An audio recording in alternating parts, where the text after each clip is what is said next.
Bien, on va commencer. Comme il y a quelques annonces à faire, ça permet aux retardataires de nous rejoindre.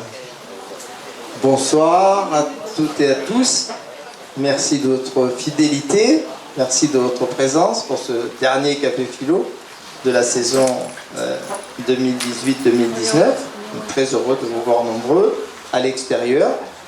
Seul petit inconvénient, ben voilà, les conditions de projection ne sont pas parfaites, mais je pense qu'elles sont quand même acceptables. C'est pas une intelligence artificielle qui a préparé tout ça, c'est une pauvre petite intelligence humaine avec laquelle vous serez indulgents. Quelques annonces comme on a l'habitude de le faire chaque fois. La première, vous savez que le Café Philo s'arrête pendant l'été, mais que depuis 3 ans, on a eu l'idée de le prolonger sous la forme de ce qu'on a appelé des agoras d'été. Ça se passe sur l'esplanade de Gérard Philippe, c'est très agréable. Ça se passe à 19h le soir, quand il commence à faire un petit peu moins chaud. On sert du rosé quand même, c'est pas négligeable, ça débloque bien la parole. Donc, on choisit un thème chaque année. Cette année, le thème retenu est un thème qui devrait intéresser beaucoup d'entre vous, mémoire et identité. Mémoire et identité, donc il y aura 3 agoras d'été. J'animerai la première et la troisième, et la seconde sera animée par mon collègue qui m'a succédé en prépa aux écoles de commerce, Michel Ferrandi, que vous connaissez, puisqu'il intervient chaque année chez nous, à votre plus grande satisfaction. Donc la première agora, ça sera le 4 juillet. Le thème « Notre mémoire est-elle la garantie de notre identité ?» Je me poserai la question de savoir si c'est parce que nous avons des souvenirs que nous sommes persuadés d'être la même personne depuis notre naissance, mais est-ce que c'est pas une illusion? Sommes-nous vraiment la même personne? Est-ce que c'est pas les autres qui nous imposent d'avoir un masque? C'était l'hypothèse de mon cher Frédéric Nietzsche. Voilà, donc tout ça sera développé le 4 juillet à 19h sur l'esplanade. Seconde agora, c'est la mémoire collective, cette fois, c'est mon ami Michel Ferrandi. Mémoire collective et devoir de mémoire, un thème souvent évoqué. Qu'est-ce que c'est que l'histoire d'une nation? Qu'est-ce que c'est que la mémoire collective? Et puis je terminerai pour la troisième agora. J'ai mis le 18-9, non, il y a une erreur, c'est le 18 juillet, puisque les 3 agoras ont lieu chaque fois le jeudi. Donc ce ne sera pas le 19, mais le 18, j'ai fait une erreur de frappe. J'ai appelé ça la mémoire absolue. Alors ça, c'est très métaphysique. Bon, c'est la surprise, hein, je ne vous en dis pas plus. Voilà. Je ne veux pas dévoiler le sujet. Deuxième annonce, vous savez sans doute que demain est organisée à la Garde une manifestation importante pour le 5e anniversaire de ce qui a été créé il y a 5 ans, par définition, puisque c'est le 5e anniversaire, ces manifestations que nous avons appelées du haut du rocher. Du haut du rocher, l'idée que du haut du rocher de la Garde, on ne surveille pas les invasions barbaresques qui ne sont plus là, mais on surveille l'avenir de la société, de la civilisation. Et donc, on a créé ces manifestations, on a invité de très brillants intellectuels et de très brillants intervenants. On a eu vraiment des gens très remarquables. On a eu Malek Chebel, il y a 6 mois à peine avant sa disparition. On a eu Jean-Louis Debré, on a eu Frédéric Lenoir, il y avait plus de 900 personnes. Donc on fête les 5 ans sur un thème qui est « Demain, la Terre ». On ne pouvait pas être plus dans l'actualité. Tout le monde a été étonné du score des écologistes aux dernières européennes. Et on est en plein dedans, on n'a pas fait exprès, on ne s'est pas branché sur l'actualité politique, puisque le thème il est retenu depuis déjà 6 mois ou 8 mois. Donc voilà, Demain, la Terre, il y aura des conférences. La première conférence, l'intervenante est ici présente, et elle nous dira sûrement, elle interviendra certainement tout à l'heure dans le débat, c'est Agnès Guyot, qui a écrit un livre absolument remarquable qui s'appelle Poulpe Fiction. D'ailleurs, je ne sais pas qui a trouvé ce titre, mais il est quand même assez génial, avec un clin d'œil à un film bien connu. Donc Agnès Guyot, c'est une spécialiste célèbre de ce qu'on appelle le biomimétisme. Le biomimétisme, c'est la façon dont on essaye d'imiter ce que les animaux ont inventé de plus extraordinaire depuis la nuit des temps, pour mettre au point des technologies. Alors ce qui m'a beaucoup intéressé quand on s'est rencontré la première fois avec Agnès, c'est que généralement on oppose la nature et l'artifice, la nature et la technique. Là on est à la rencontre au contraire. Donc c'est très stimulant comme idée. C'est pas l'affrontement de l'homme et de la nature, c'est l'imitation de la nature. Donc j'aurai le plaisir de la présenter demain, c'est demain à 10h dans l'auditorium de Gérard Philippe. Une manifestation tout à fait libre et gratuite dans la limite des places. Il y a 100 places dans l'auditorium. Lorsque l'auditorium sera comble, on sera obligé de refuser les entrées pour des raisons de sécurité. Donc toute la journée, vous aurez des conférences, vous aurez des auteurs présents, avec des dédicaces sur le stand de la librairie Charlemagne et de la librairie de la Gare d'Atoll Imaginaire. Vous aurez des associations écologiques présentes, 5 ou 6. On s'est beaucoup axé sur les enfants, parce que c'est quand même eux qui vont défendre l'avenir de la planète, cette planète en mauvais état que nous allons malheureusement leur laisser.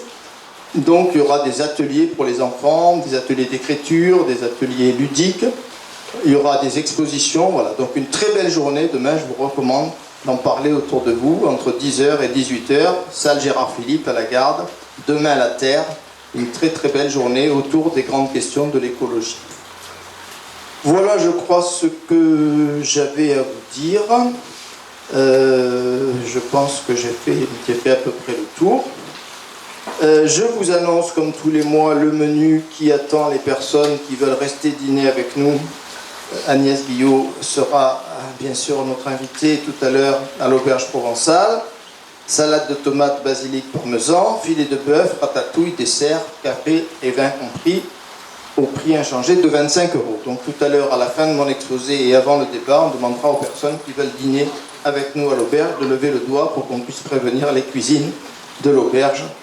Et ensuite passer ce mois agréable que nous passons tous les mois ensemble pour prolonger nos soirées. Voilà, je crois n'avoir rien oublié. On va donc attaquer notre sujet. Faut-il craindre l'intelligence artificielle? Sujet très très prisé aujourd'hui. Tout le monde s'interroge, tout le monde s'inquiète même. Certaines inquiétudes sont peut-être justifiées, d'autres sont fantasmatiques. On va essayer de faire la part des choses entre ce qu'on a raison de craindre et peut-être les fausses inquiétudes. Et donc, je vais essayer d'éclaircir tout ça. Je crois que c'est un devoir pour aujourd'hui, pour celui qu'on appelle l'honnête homme au XVIIIe siècle, d'essayer d'y voir clair dans ce débat et de dissiper les fantasmes, mais en revanche de mettre en évidence les réalités. Alors, pour traiter un tel sujet, il faut s'informer, bien sûr. Moi, je ne suis qu'un philosophe, je ne suis pas un spécialiste. Philosophe, c'est une belle définition que donnait un professeur de Masséna à Nice quand j'étais jeune. Il disait, le philosophe est un spécialiste en généralité. Ça me faisait rire à l'époque. Et puis, 50 ans plus tard, je me dis, mais c'est pas idiot. C'est pas idiot du tout. Donc, je suis un spécialiste en généralité. Et donc, je m'informe auprès des spécialistes, bien sûr, qui connaissent ces sujets infiniment mieux que moi, et j'essaye de réfléchir à partir des éléments qu'ils nous donnent. C'est ça le travail, au fond, de la philosophie. Alors, comme les choses vont très vite dans ce domaine de l'intelligence artificielle, il faut avoir des sources d'informations récentes. Les 6 ouvrages que je vais vous présenter rapidement sont très récents, ils datent des 2 dernières années. J'en ai lu beaucoup d'autres, mais qui étaient peut-être anciens et un petit peu dépassés. Le premier, c'est Robotaria de Bruno Tobul, qui pose le problème du travail avec les robots et qui risque de menacer le travail humain. C'est un bouquin qui est sorti en 2017. Le deuxième, qui est un très très bon livre que je vous recommande, Le mythe de la singularité, de Jean-Gabriel Ganassia. Ganassia, c'est un des premiers Français qui a exploré vraiment. Il a eu beaucoup d'élèves, il a eu beaucoup de disciples. C'est un des premiers grands spécialistes français de l'intelligence artificielle et il a écrit un livre vraiment magnifique, relativement bref, Le mythe de la singularité. On verra tout à l'heure ce que c'est la singularité. Pour lui, c'est un mythe, c'est un fantasme, c'est une fable. Troisième livre, qui lui est de 2018, La guerre des intelligences. Alors c'est Laurent Alexandre. Laurent Alexandre s'était rendu célèbre par un livre qui s'appelait La mort de la mort, que vous connaissez sans doute. L'idée que la science va nous rendre immortels, peut-être. Là, il a exploré, cette fois, l'intelligence artificielle dans ce livre de vulgarisation, qui est un bon livre, parfois peut-être un peu embrouillé, je verrai pourquoi tout à l'heure, La guerre des intelligences. Et puis 3 ouvrages plus récents, de 2019. L'un que je recommande également, c'est Luc Julia, L'intelligence artificielle n'existe pas. Alors Luc Julia, c'est un grand monsieur, C'est quand même un des Français qui a fait la plus belle carrière internationale au niveau de l'intelligence artificielle. C'est l'un des inventeurs de Siri. Siri, c'est ce petit personnage que vous interrogez régulièrement sur vos smartphones et qui a réponse à tout. C'est un des concepteurs de Siri. Et donc, il a écrit cet ouvrage un peu polémique. C'est un élève de Galassi. C'est un... Ah. On va changer de micro. Non, ni l'un ni l'autre. Monsieur Bastille. Ah, le courant. Ça se bouge. Et pourtant, le projecteur marche. C'est... Ça y est, ça revient. Vous voyez, on y arrive. Donc, je disais que Luc Julia est un élève de Ganassia, que je vous ai présenté il y a 2 minutes, et ce titre un peu polémique est tout à fait passionnant. Il y a beaucoup de remarques dont je me servirai dans ma conférence. Un nouveau livre en 2019 de Laurent Alexandre avec Jean-François Copé. Alors, ils se sont partagés la tâche. Il y a 50% du livre qui est écrit par Laurent Alexandre, que vous pouvez lire, 50% écrits par François Copé, qui n'ont aucun intérêt. Donc, lisez la moitié du livre, ça sera très bien comme ça. L'IA va-t-elle aussi tuer la démocratie? Et puis le dernier, c'est une revue, je suis tombé un peu par hasard là-dessus. C'est une très très belle revue, c'est un numéro spécial d'une revue qui s'appelle Comprendre les sciences.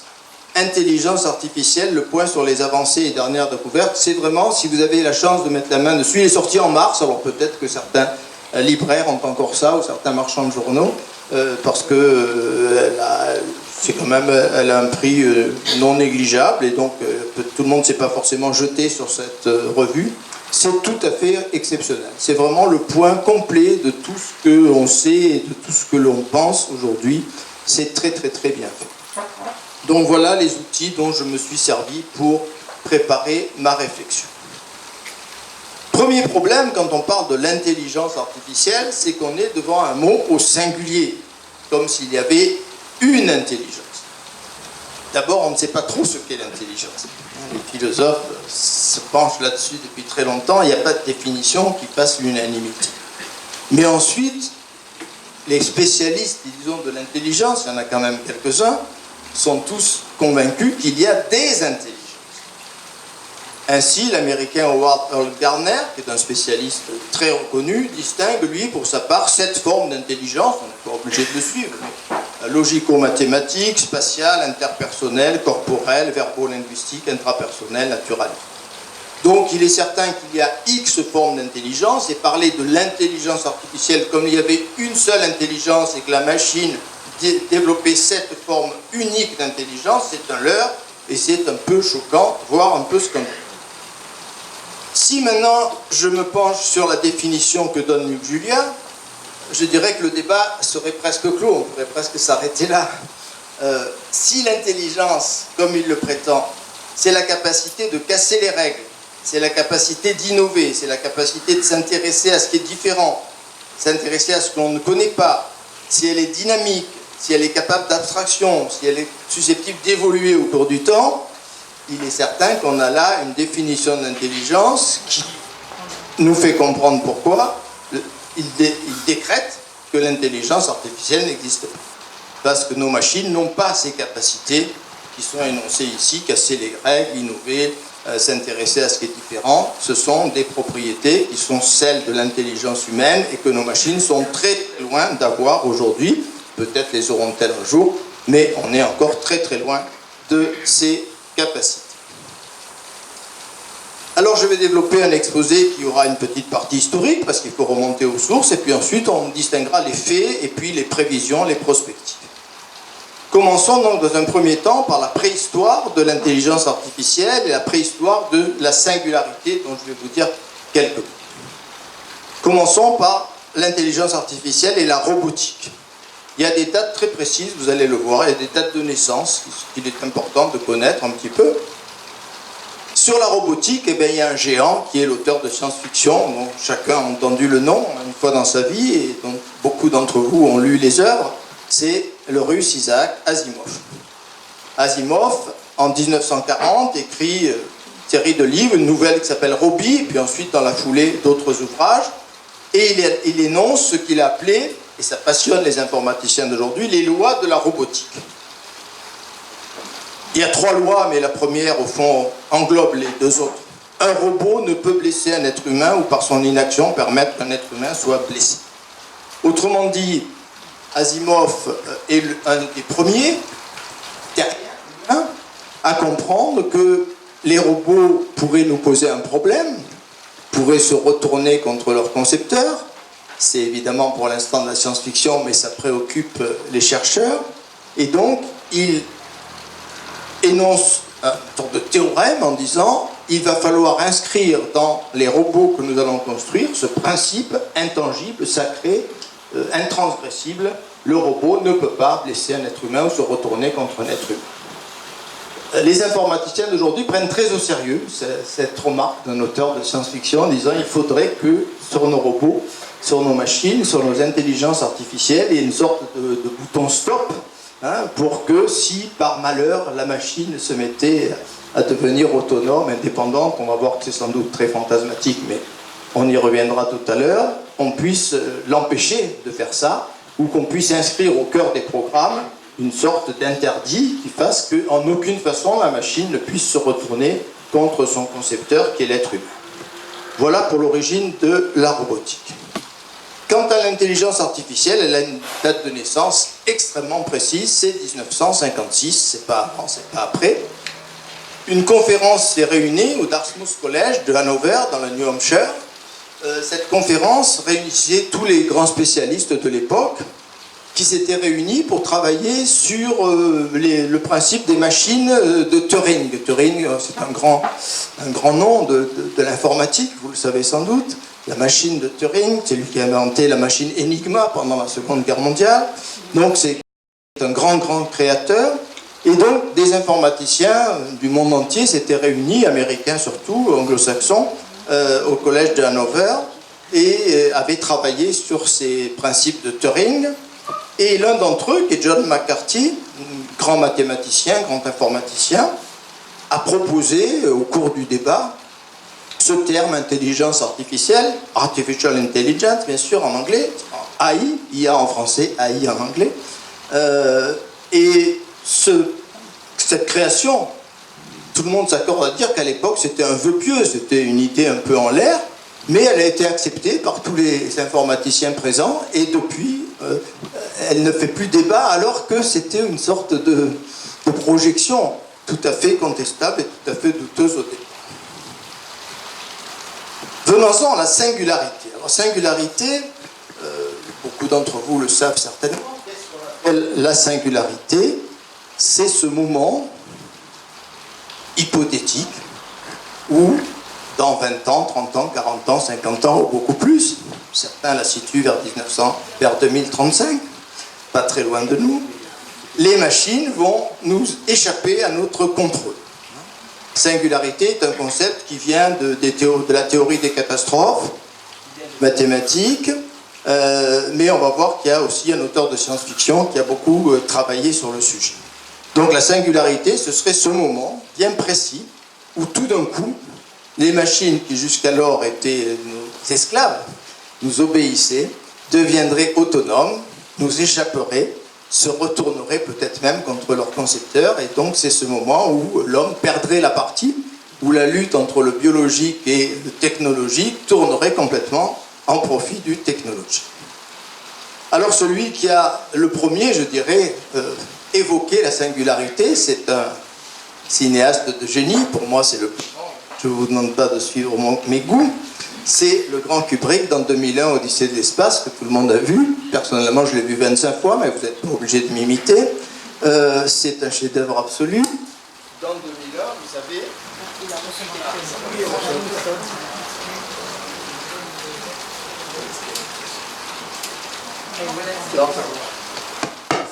Dans 2001, vous avez un vaisseau qui part en direction de Jupiter, ou d'un satellite de Jupiter, et on a confié à un ordinateur extrêmement puissant qui s'appelle HAL, H-A-L, HAL 900 dans la version anglaise, on a noté, certains spécialistes ont noté que HAL, H-A-L, vous décalez d'une lettre, H-I, H devient I, A, vous décalez d'une lettre, A devient B, ça fait I-B, et vous avez deviné la troisième, évidemment.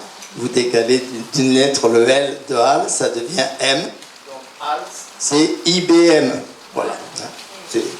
Ça paraît évident, mais même si certains contestent aujourd'hui cette idée.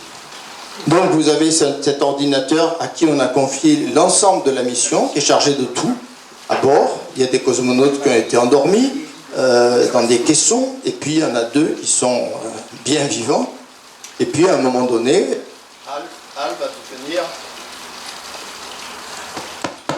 Hal va devenir un peu fou, un peu paranoïaque. Il va se retourner contre les cosmonautes, il va tuer ceux qui sont endormis et va essayer de se débarrasser de ceux qui ne sont pas endormis. Voilà. Et ça finit bien parce que Kubrick est un optimiste. Finalement, le cosmonaute survivant arrivera à débrancher dans une scène extrêmement touchante le fameux ordinateur avec cet œil assez inquiétant et assez redoutable. Voilà, il arrive à le débrancher. Alors il va régresser cet ordinateur et puis à la fin il va chanter au clair de la lune, enfin dans la version française. Et là j'avais les larmes qui coulaient et chaque fois que je vois ça j'ai les larmes qui coulent. Bon, c'est absolument fascinant. Donc voilà pour cette lutte. Pour la singularité, c'est encore de la science-fiction. Vous voyez, beaucoup de choses viennent de la science-fiction. C'est assez intéressant à retenir. C'est un auteur de science-fiction qui s'appelle Vernor Vinge, qui a popularisé le mot singularity en anglais, en américain, dans ses romans, et puis qui a ensuite fait une théorie de la singularité en 1993, The Coming Technological Singularity, la singularité technologique à venir, qui est en train d'arriver, et qui a été imitée ensuite par beaucoup de gens. Donc voilà, on connaît le créateur de cette idée de singularité. Alors, maintenant que l'historique a été établi, les faits, ce qui est certain, ce qui est établi, avant ensuite de voir l'interprétation. Quand on commence à s'éloigner de la réalité.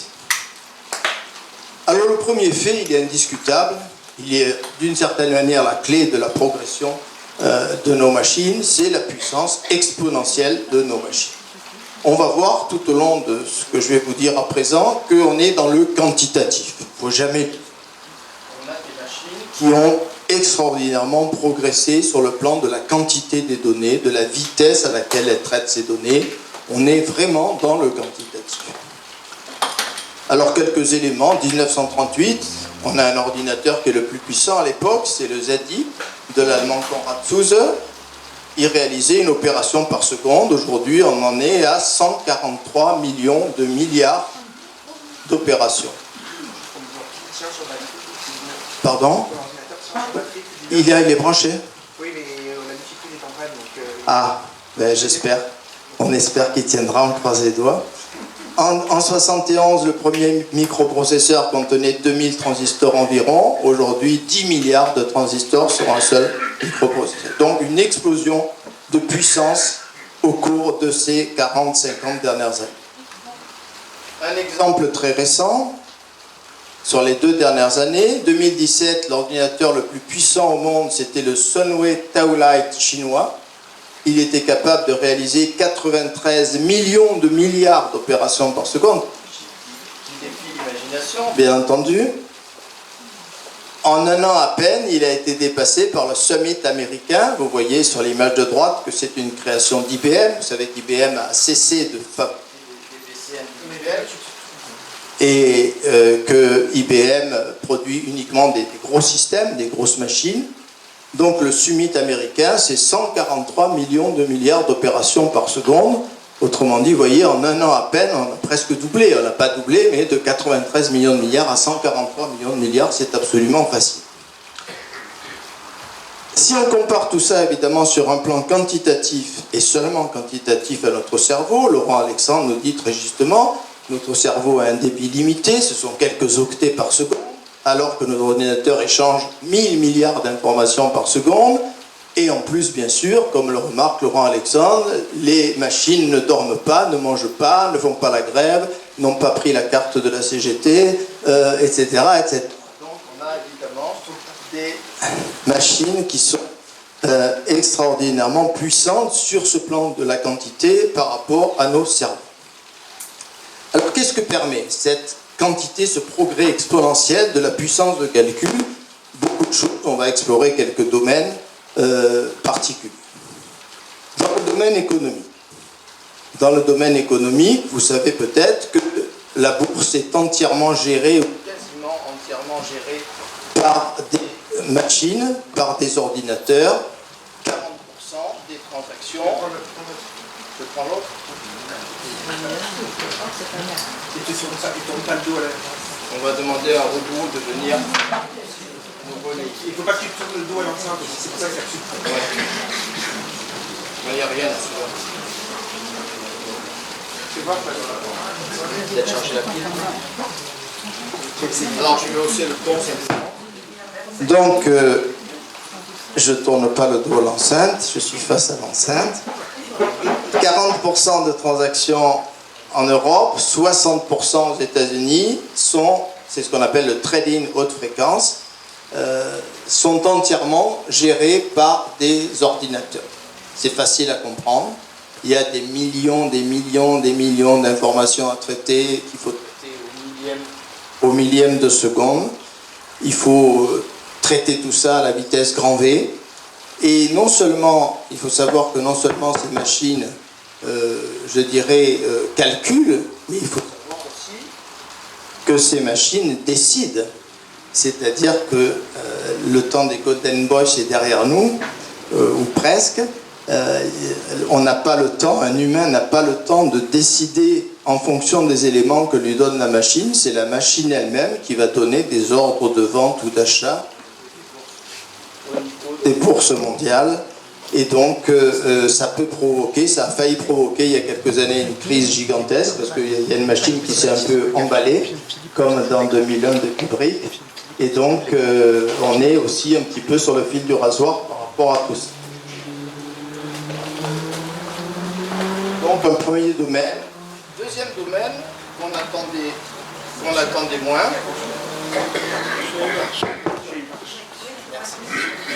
Deuxième domaine qu'on attendait moins, la médecine. Pourquoi est-ce qu'on attendait moins ce domaine? Peut-être parce qu'on a tous une sorte de fascination. Le médecin garde un prestige assez considérable à nos yeux. Or, il n'est pas si étonnant que ça de constater que la médecine a été petit à petit, je dirais, accaparée par les orthodontistes. En France, ce n'est pas encore tout à fait le cas. Aux États-Unis, c'est déjà totalement le cas. On a une société californienne qui a inventé un système de moulage plastique qui est envoyé ensuite à un ordinateur. Donc ce beau métier d'orthodontiste, qui était un métier difficile, technique, eh bien ce métier-là est en train de disparaître carrément. Les orthodontistes américains sont simplement des vendeurs de prothèses et ils ont été remplacés en quelque sorte par ces systèmes techniques. La radiologie, alors là aussi c'est très troublant, c'est une spécialité difficile qui exige des années considérables d'études, mais là encore si on réfléchit bien sur le plan quantitatif, est-ce si étonnant? Il est bien certain qu'une machine qui a dans son ventre ou qui est capable d'accéder à des milliards de clichés, ce qu'aucun radiologue n'est capable de faire, de mémoriser, aussi puissant soit son cerveau, il est bien évident que ces machines ont une puissance de calcul et de précision qu'aucun humain ne pourra avoir. On a fait des tests aux États-Unis, ils ont été répétés des dizaines de fois. On a soumis des clichés de poumons atteints d'un début de tumeur, d'un début de cancer. On a soumis ces clichés à des radiologues humains et à des radiologues machines. Les radiologues machines écrasent les radiologues humains. J'ai des larmes qui coulent pour nos amis radiologues, mais j'en suis désolé, c'est ainsi. Et la raison est facile à comprendre, encore une fois, ça ne veut pas dire que la radiologie va disparaître, on aura toujours besoin en dernière instance de radiologie, mais au niveau de la capacité d'analyse d'un cliché radiologique, on comprend assez facilement pourquoi une machine qui dispose d'une banque de données de milliers, de millions d'images a une capacité de finesse d'analyse qu'aucun humain n'aura jamais. Troisième domaine, le domaine militaire. Alors j'ai pris un exemple, on pourrait en prendre bien d'autres. Les robots sont en train d'envahir nos armées. Les drones, bien sûr. Alors les drones, pour l'instant, ce sont des drones d'observation qui ne sont pas capables d'attaquer ou qui ne sont capables d'attaquer que si un humain prend la décision d'envoyer un missile sur un char ou sur un convoi de voitures. Mais on comprend qu'il est extrêmement tentant pour les militaires de donner une sorte d'autonomie à ces drones, parce que le système est un peu lourd et un peu long. Le drone, par exemple, je sais pas, au temps où Daesh était encore puissant, un drone filme une caravane dans le désert irakien ou syrien, ce drone envoie le cliché, il faut qu'un humain au Pentagone ou ailleurs décide, on va bombarder, il s'agit bien d'un convoi de Daesh, on va envoyer un missile sur le convoi. Il est extrêmement tentant pour les militaires de gommer cette part humaine en disant ben, c'est le drone lui-même qui va faire l'analyse et qui va décider d'envoyer le missile sur le convoi. Il y a une pétition internationale qui a été signée avec de grandes signatures, Elon Musk, Stephen Hawking avant sa disparition, pour interdire ces robots tueurs parce qu'on conçoit évidemment le danger. Moi qui ai vu 25 fois 2001, je suis peut-être un peu obsessionnel, mais je me suis dit une nuit d'insomnie que s'il y avait des robots tueurs au-dessus de la garde et qu'ils avaient décidé que les voitures blanches étaient bourrées de terroristes, moi qui ai une voiture blanche, il va m'arriver quand même des bricoles. Voilà. Donc c'est un peu dangereux. Autre domaine, l'e-éducation. Bon, je pense regretter Michel Serres, que j'ai eu la chance de connaître. Vous avez tous lu Petite Roussette, je pense. Si vous ne l'avez pas lu, lisez-le rapidement. Michel Serres nous dit les amphithéâtres avec des étudiants, dans 40 ans, c'est fini, il n'y en aura plus, nulle part dans le monde. Il y aura des ordinateurs, des tablettes, il y aura donc tout un processus d'apprentissage beaucoup plus personnalisé, beaucoup mieux ciblé, avec des machines, des algorithmes extrêmement performants.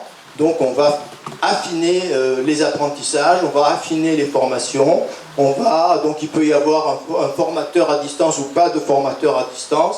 Voilà, donc c'est en train de se développer de plus en plus. Il y a les fameux MOOCs, les cours universitaires par ordinateur. On peut penser, Michel Serres s'est peut-être pas trop trompé, que l'enseignement que nous avons connu, la plupart d'entre nous, est déjà derrière nous et qu'une autre forme d'enseignement, d'éducation, qui est la e-éducation, va prendre le relais grâce à cette puissance de l'intelligence artificielle. Et puis la domotique. Alors là, je vous renvoie à Julia. Les objets connectés, ce qu'on appelle l'Internet des objets, IoT, Internet of Things. Je vous renvoie à la 4e partie du livre de Julia qui s'appelle Dans le monde du futur. C'est absolument fascinant comme lecture. Il nous décrit, c'est pas de la science-fiction du tout, ça va arriver dans 10 ans ou 15 ans. Lui, il a déjà une maison qui est presque déjà la maison du futur, parce qu'il est capable de produire lui-même ses objets. Quand on a inventé Siri, on peut inventer un frigo connecté, c'est de la rigolade. Donc il nous décrit dans cette 4e partie du livre, de façon très très remarquable, ce que seront nos vies au niveau de ces objets connectés, ce que seront nos habitations, ce que seront nos frigos, nos téléviseurs, nos voitures, etc. C'est assez fascinant comme lecture. Donc, progrès exponentiel de la capacité de nos machines à traiter l'information, explosion des data, c'est-à-dire des données. Ces données, bien entendu, elles sont liées à Internet. C'est Internet qui a donné à nos machines ces milliards d'informations. C'est nous-mêmes qui, bien souvent, sommes les producteurs de ces informations. Donc Facebook traite quotidiennement 500 téraoctets de données. C'est l'équivalent en quantité d'informations de dizaines de bibliothèques nationales de France. Le web, dans son ensemble, a stocké en 2015, il y a 4 ans, aujourd'hui le chiffre a encore augmenté, c'est le dernier chiffre que j'avais trouvé, 7 milliards de téraoctets. Et chaque fois que on crée un compte sur Facebook, on augmente la valeur du réseau Facebook, on est un peu complice de cette augmentation de valeur des réseaux sociaux. En 2020, l'humanité produira 1000 milliards de données numériques chaque semaine. Donc, ces datas sont on a parlé de data, de tsunami de data, on a parlé de dataclysme. Effectivement, Internet et les réseaux ont fait exploser la quantité de données sur lesquelles nos algorithmes peuvent travailler et arriver à des résultats exceptionnels. Vous savez à quel point les réseaux, par exemple, je prends un seul exemple que je connais, vous aussi bien sûr, moi je suis toujours estomaqué de la façon dont Amazon connaît mes goûts littéraires et cinématographiques. C'est bluffant. Ils ne se trompent pas. Ils savent tout de Philippe Gallarolo. Et un ami me disait l'autre jour qu'il a essayé de savoir ce que Google savait de son épouse. Il a cru naïvement au début que Google connaissait sa date de naissance, son lieu d'habitation. Et puis il s'est aperçu en creusant un peu avec un ami informaticien que bien sûr il savait que son épouse s'était rendue à Biarritz le mois dernier parce que nous sommes suivis bien entendu par nos téléphones portables qui savaient exactement où nous allons et combien de temps nous mettons pour y aller. Tous nos achats évidemment avec les cartes bleues, les cartes bancaires sont repérés. Donc on a des machines, on a des systèmes qui ont une connaissance considérable de chacun d'entre nous. Ça peut être terrifiant comme ça peut être rassurant. Les deux éléments sont toujours présents.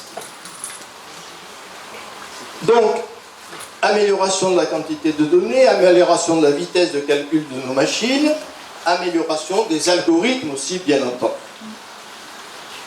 Alors, soyons prudents, remarquons qu'on s'est souvent trompé dans nos prévisions, très lourdement trompé. C'est un élément qu'il faut prendre en compte dans les prospectives que nous faisons. 3 exemples. Deep Blue, 97. Moi, je me souviens, quand j'étais professeur à Bastia, dans les années 80, je lisais dans des journaux qu'on prétend bien informés, comme Le Monde. Je me souviens d'une double page du Monde que j'ai conservée. Mon beau-fils se moque toujours de moi parce que j'ai des découpes de presse qui remontent à l'Antéchrist. Mais ça fait rien, moi, ça fait partie de mes habitudes. J'avais découpé une double page du Monde qui disait « Jamais un ordinateur sera champion du monde d'échecs. C'est pas possible, c'est trop compliqué, il va falloir 3 siècles. » Bon. Et puis, 97, Deep Blue bat Kasparov, et puis depuis, c'est l'ordinateur, évidemment, qui est champion du monde tous les ans. Watson, 2011, c'est le fameux jeu américain qui fait fureur sur les télés américaines, qui est Jeopardy. Jeopardy, c'est un jeu suivant, on donne une réponse au candidat, il doit trouver la question dans cette réponse et la réponse. Donc c'est un jeu très très prisé par les Américains, et là encore c'est un jeu assez compliqué parce qu'il faut avoir faut analyser la réponse pour essayer de repérer quelle est la question dans cette réponse et la réponse. On a construit une grosse machine qui s'appelle Watson, et Watson a écrabouillé les plus grands champions américains de Jeopardy. Et la raison est relativement simple, c'est que Watson peut traiter 500 gigaoctets d'informations par seconde, c'est-à-dire l'équivalent d'1 million de livres par seconde. Aucun candidat américain n'est capable de la même chose. Voilà. 1 million de livres par seconde. Et puis la dernière en date, vous l'avez suivi comme moi, c'est le jeu de Go. Alors là encore, on avait lu il n'y a pas très longtemps dans la presse que d'accord, un ordinateur était champion du monde d'échecs, mais le jeu de Go, c'est beaucoup plus compliqué, il faudra beaucoup de temps, et puis ça y est, 2017, AlphaGo, c'est un ordinateur qui a écrabouillé le champion du monde du jeu de Go. Donc vous voyez qu'on s'est trompé régulièrement dans nos annonces et dans nos prévisions. Alors le bond en avant, évidemment, des intelligences artificielles, et là on est à la transition entre les faits et la prospective. On distingue, on croit distinguer en tout cas 4 étapes de l'intelligence artificielle. Celle de première génération, c'est celle qui est derrière nous, ce sont des machines qui effectuent des opérations qui ont été pensées, programmées par le concepteur, qui n'est absolument pas surpris de ce qui se passe dans sa machine. L'IA de deuxième génération, qui existe depuis une quinzaine d'années au moins, peut-être une vingtaine d'années, c'est apparu au Japon au début des années 2000, ce sont ces machines qui sont capables de ce qu'on appelle le deep learning, c'est-à-dire qu'ils sont capables d'augmenter leurs connaissances, d'augmenter les données dont elles disposent, et ainsi d'acquérir des informations que le concepteur n'avait pas prévu de mettre dans le ventre de la machine. Elles vont chercher elles-mêmes ces données. On retrouve l'exemple de la radiologie, par exemple. Votre ordinateur va aller chercher dans tous les hôpitaux de la planète les clichés disponibles de tumeurs du poumon. Il va engranger ce savoir et il va prendre des décisions, enfin, des analyses à partir de là. Alors les deux autres IA sont problématiques et tout à fait spéculatives. La troisième, ce serait une IA contextuelle, c'est-à-dire qui serait capable de transversalité, de passer d'un domaine à l'autre. Certains annoncent qu'elle sera disponible en 2030, mais il n'y a aucune certitude à ce sujet. Ça ne sera peut-être pas le cas du tout. Et puis alors là, on entre carrément dans le fantasme. Une IA de 4e génération qui accéderait vraiment à la conscience, à l'autonomie, qui serait capable d'un comportement intelligent au sens humain, qui aurait une conscience d'elle-même. Là, on va le voir dans quelques instants, dans la pure spéculation. Donc, cette remarque sur les 4 niveaux d'IA m'amène à la 3e partie de mon exposé, l'interprétation des faits, ce que j'appelle les prospectives risquées. Et je pars d'une phrase de Luc Julia que j'ai reprise dans la présentation de ce café philo que vous avez entre les mains, qui vous a été distribué. L'intelligence artificielle est sur toutes les lèvres. On dit tout et n'importe quoi à son sujet, surtout n'importe quoi, et il n'a pas tout à fait tort, monsieur Julien. D'abord, le mythe de la singularité. J'emprunte évidemment à Ganassia ce titre magnifique, je n'ai pas trouvé mieux. Cette singularité dont je vous parlais tout à l'heure, ce moment où les machines deviendraient autonomes, Ganassia nous montre de façon très remarquable dans son livre que c'est un véritable mythe pour toutes les raisons, dans tous les sens au fond du mot mythe. Première raison de considérer ça comme un mythe, l'abus de la loi de Moore. Alors, la loi de Moore, vous en avez tous entendu parler, c'est ce chercheur américain qui a démontré, pas démontré, vous voyez, attention au lapsus, il n'a rien démontré du tout, il a montré il y a une quarantaine d'années ou un peu plus que il a d'abord dit tous les ans, après il a dit tous les 18 mois, nos machines doubleraient leur capacité, le nombre de transistors sur les microprocesseurs serait doublé, et effectivement ça s'est à peu près vérifié depuis. C'est un constat en fait, c'est pas une loi du tout. Hein. On a tort de parler de la loi de Moore, c'est pas une loi, bon, au sens scientifique du terme. Mais certains ont projeté cette augmentation dans l'avenir et on en tirait des conséquences assez douteuses. C'est le cas par exemple de Sergey Brin, qui est le cofondateur de Google, qui affirmait il y a déjà 4 ans, nous ferons des machines qui raisonnent, pensent, qui font les choses mieux que nous le pouvons, ou du fameux Ray Kurzweil, qu'on appelle le pape du transhumanisme, c'est l'homme que Google a chargé de diriger l'université de la singularité aux États-Unis. C'est un homme qui, par exemple, est célèbre pour avaler 230 pilules par jour pour bien vieillir. Je lui laisse cette consommation. Donc, il prévoit, lui, que la machine dépassera l'intelligence humaine en 2029 et qu'en 2045, elle sera 1 milliard de fois plus puissante que les 8 milliards de cerveaux humains réunis. Ce sont de pures spéculations qu'il faut prendre avec beaucoup de prudence. On va voir que non seulement on dit des sottises sur la loi de Moore, mais qu'on oublie quantité d'éléments, quantité de facteurs que Luc Julia a le mérite de rappeler. D'abord, on oublie les limites physiques. Nos ordinateurs, nos intelligences artificielles, ce sont des machines. Ce sont des machines qui sont composées d'éléments qui sont eux-mêmes, en dernière instance, composés d'atomes, comme tout ce qui existe dans l'univers. Or, un chercheur aussi remarquable qu'Éric Sadin, dont j'ai lu la plupart des livres, nous dit il n'y a pas de limite à la mise en données du monde. Il se trompe peut-être. Et effectivement, il y a une limite qui est liée à la miniaturisation. Ce qui a permis à la loi de Moore de se vérifier, ce qui a permis le développement exponentiel des capacités de calcul, c'est effectivement la miniaturisation. On a miniaturisé de plus en plus, si bien qu'on a mis de plus en plus de microprocesseurs, de transistors dans un microprocesseur, en miniaturisant les choses de façon considérable. Or, physiquement, il est établi, on ne pourra pas descendre au-dessous de la dizaine de nanomètres, 10 puissance 9 mètres, un milliardième de mètre. c'est ce qu'on appelle le mur du silicium. Là, il y a une limite physique. Alors, il y a des solutions qui sont envisagées, mais pour l'instant, elles sont de pures hypothèses. Il y a ce qu'on appelle l'ordinateur quantique. Il y aurait d'autres façons de construire des machines pour contourner ce fameux mur de silicium. Mais pour l'instant, il y a un mur sur lequel on va buter, et il faut le savoir, parce que sinon, on risque d'être très déçu, et ce que dit Luc Julia, de façon très répétitive dans son livre.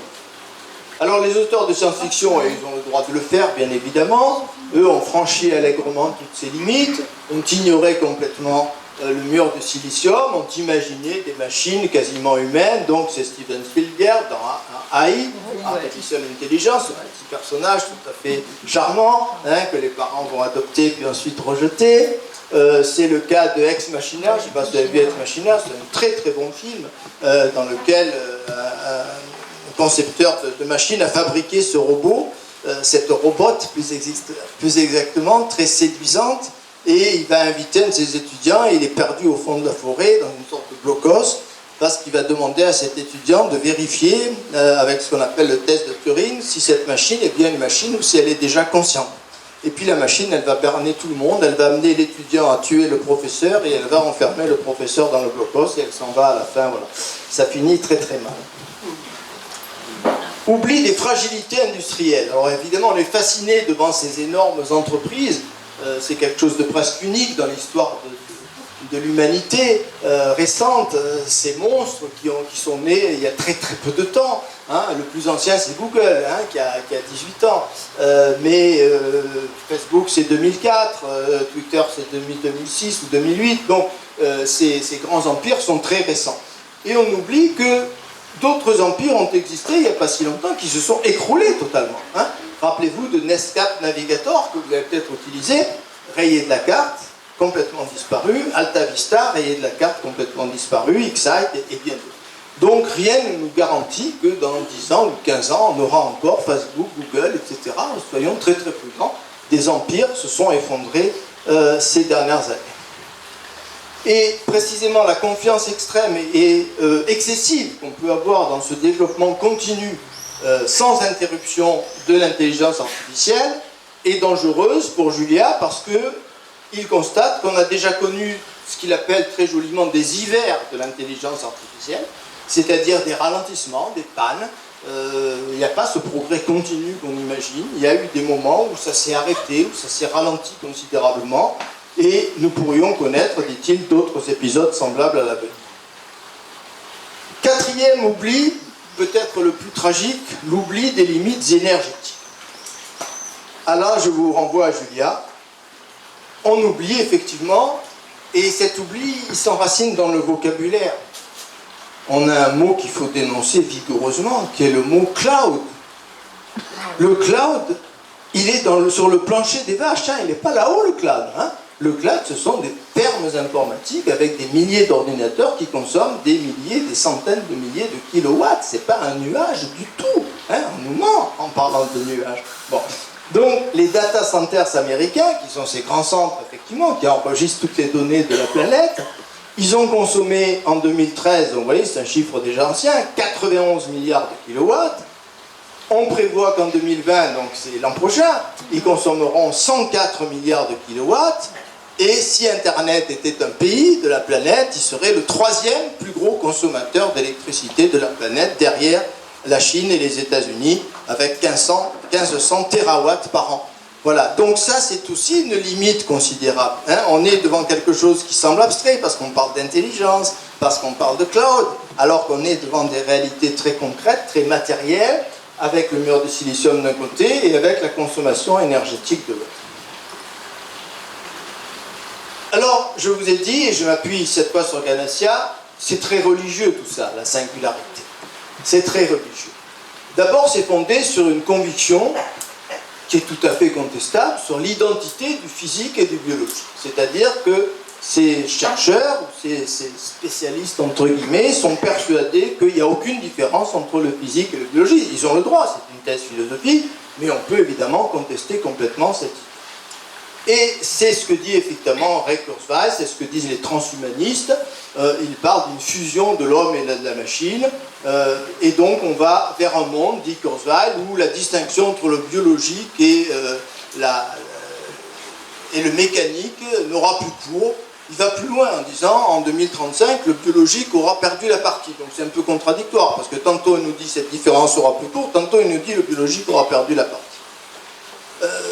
Or, ce que oublient les tenants de la singularité, c'est que pour que nos machines, à un moment donné, deviennent autonomes et décident de se retourner contre nous et de nous éliminer, il faudrait que ces machines soient animées d'un désir de puissance, d'un désir de pouvoir. Pourquoi vont-elles décider de se retourner contre nous et de prendre le pouvoir, sinon en vertu d'un instinct de puissance, d'un instinct de pouvoir? Or, Julia le remarque très intelligemment, le désir de pouvoir, le désir de dominer, il n'est pas lié à l'intelligence, il est lié à la testostérone. Il est complètement instinctif et biologique. C'est un comportement animal gravé dans nos gènes, dit-il, dont le seul but est d'assurer la survie de l'espèce. L'intelligence n'a rien à voir là-dedans. Et je crois qu'il a tout à fait raison. On humanise nos machines, on leur prétend des désirs purement humains, qui est le désir de puissance, le désir de domination. Pour ceux d'entre vous qui ont assisté au TEMAR cette année, on a eu une très belle conférence de Vincent Cespedes, vous vous en souvenez, qui a distingué pouvoir et puissance en disant le pouvoir c'est le contraire de la puissance. Le pouvoir c'est vouloir écrabouiller le voisin, la puissance c'est développer sa propre capacité de création. On a quelque chose qui est apparenté à ce qu'on appelle la religion gnostique. Il y a eu, il y a quelques années aux États-Unis, un livre qui a fait beaucoup de bruit à ce sujet, et Ganassia remarque que, comme les penseurs gnostiques, donc c'est un courant ancien, un courant religieux, qui a une certaine importance aux États-Unis, ce courant pense que la nature est mal faite, la nature est ratée, et donc nous avons pour devoir et pour mission de réparer cette nature ratée, de mettre quelque chose de mieux à la place, et c'est vraiment la croyance fondamentale de tous les tenants de la singularité. Difficulté et paradoxe, quatrième temps de mon exposé, je vais accélérer un peu. D'abord l'hyperdualisme de ces tenants de la singularité. Ils séparent totalement l'âme et le corps. Ils ignorent généralement le corps avec sa part de sensibilité, d'émotion, si bien que Ray Kurzweil pense qu'on pourra bientôt télécharger le contenu de notre conscience, de notre esprit sur des machines, et qu'ainsi on pourra devenir, d'une certaine manière, éternel. Beaucoup d'abus de langage, on va le voir, très important quand on aborde, le grand Gaston Bachelard avait montré à quel point, quand une science est débutante, on est piégé par les mots. Après, les choses s'améliorent, il était optimiste. D'abord, à propos de l'intelligence. On l'a dit dès le début, dès l'introduction, et Ganassia le résume remarquablement, ni l'accroissement de la puissance, ni la capacité de stockage ne produisent de l'intelligence. Bon, ce sont des éléments utiles, ce sont des données dont on a besoin pour bien analyser les choses, mais en soi, il ne s'agit pas d'intelligence. Erreur de langage à propos de l'autonomie de nos machines. Qu'est-ce qu'on appelle autonomie?